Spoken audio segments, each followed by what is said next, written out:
नमस्कार दोस्तों, स्वागत है आपका मेरे YouTube चैनल पुराण टॉक में। आज मैं आपको वट सावित्री व्रत की कथा सुनाऊंगी। पौराणिक मान्यता के अनुसार माद्र देश के एक राजा थे जिनका नाम अश्वपति था। अश्वपति की कोई संतान नहीं थी। उन्होंने संतान प्राप्ति के लिए मंत्रोच्चारण के साथ प्रतिदिन 1,00,000 आहुतियां दी। 18 वर्षों तक यह क्रम जारी रहा।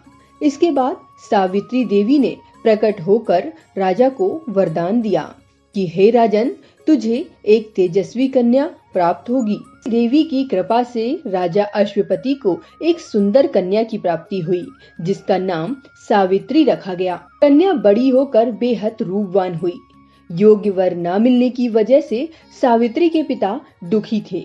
उन्होंने कन्या को स्वयं वर तलाशने भेज दिया। सावित्री तपोवन में भटकने लगी। वहाँ साल्व देश के राजा द्युमत्सेन रहते थे, क्योंकि उनका राज्य किसी ने छीन लिया था। उनके पुत्र सत्यवान को देखकर सावित्री ने पति के रूप में उनका वरण कर लिया। नारद मुनि को जब ये बात पता चली तो वह राजा अश्वपति के पास पहुँचे और कहा कि हे राजन, यह आप क्या कर रहे हैं?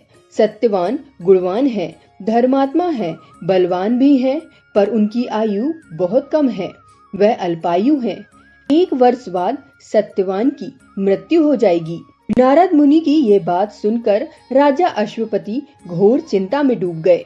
सावित्री ने उनसे कारण पूछा तो राजा ने कहा, पुत्री, तुमने जिस राजकुमार को अपने वर के रूप में चुना है वह अल्पायु है। तुम्हें किसी और को अपना जीवन साथी बनाना होगा। इस पर सावित्री ने कहा कि पिताजी, आर्य कन्याएं अपने पति का एक ही बार वरण करती हैं।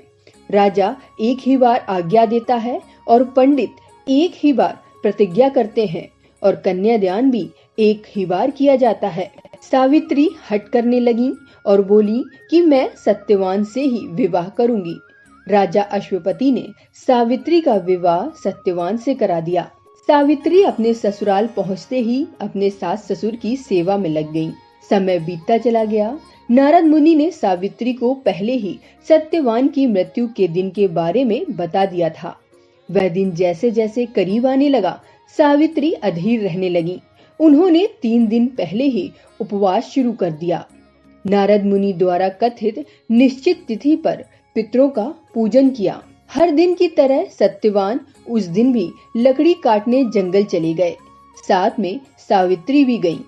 जंगल में पहुंचकर सत्यवान लकड़ी काटने के लिए एक पेड़ पर चढ़ गए।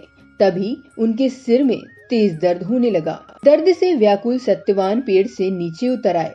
सावित्री अपना भविष्य समझ गई थी। सत्यवान के सिर को गोद में रखकर सावित्री सत्यवान का सिर सहलाने लगी। तभी वहाँ यमराज आते दिखे। यमराज अपने साथ सत्यवान को ले जाने लगे। सावित्री भी उनके पीछे पीछे चल पड़ी। यमराज ने सावित्री को समझाने की कोशिश की कि यही विधि का विधान है, लेकिन सावित्री नहीं मानी।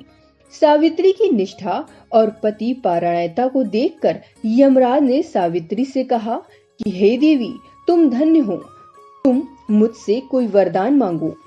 इस पर सावित्री ने मांग की कि मेरे सास ससुर वनवासी हैं और अंधे हैं, उन्हें आप दिव्य ज्योति प्रदान करें। यमराज ने कहा, ऐसा ही होगा, जाओ अब लौट जाओ। लेकिन सावित्री अपने पति सत्यवान के पीछे पीछे चलती रही। यमराज ने कहा, हे देवी, तुम वापस जाओ। सावित्री ने कहा, भगवान, मुझे अपने पतिदेव के पीछे पीछे चलने में कोई परेशानी नहीं है। पति के पीछे चलना मेरा कर्तव्य है। ये सुनकर उन्होंने फिर से एक और वरदान मांगने के लिए कहा। सावित्री बोली, हमारे ससुर का राज्य छिन गया है, उसे पुनः वापस दिला दें।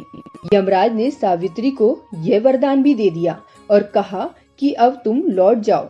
लेकिन सावित्री पीछे पीछे ही चलती रही। यमराज ने सावित्री को तीसरा वर मांगने को कहा। इस पर सावित्री ने 100 संतानों और सौभाग्य का वरदान मांगा। यमराज ने इसका वरदान भी सावित्री को दे दिया। सावित्री ने यमराज से कहा कि हे प्रभु, मैं पतिव्रता पत्नी हूँ और आपने मुझे पुत्रवती होने का आशीर्वाद दिया है। यह सुनकर यमराज दंग रह गए और सत्यवान के प्राण छोड़ दिए।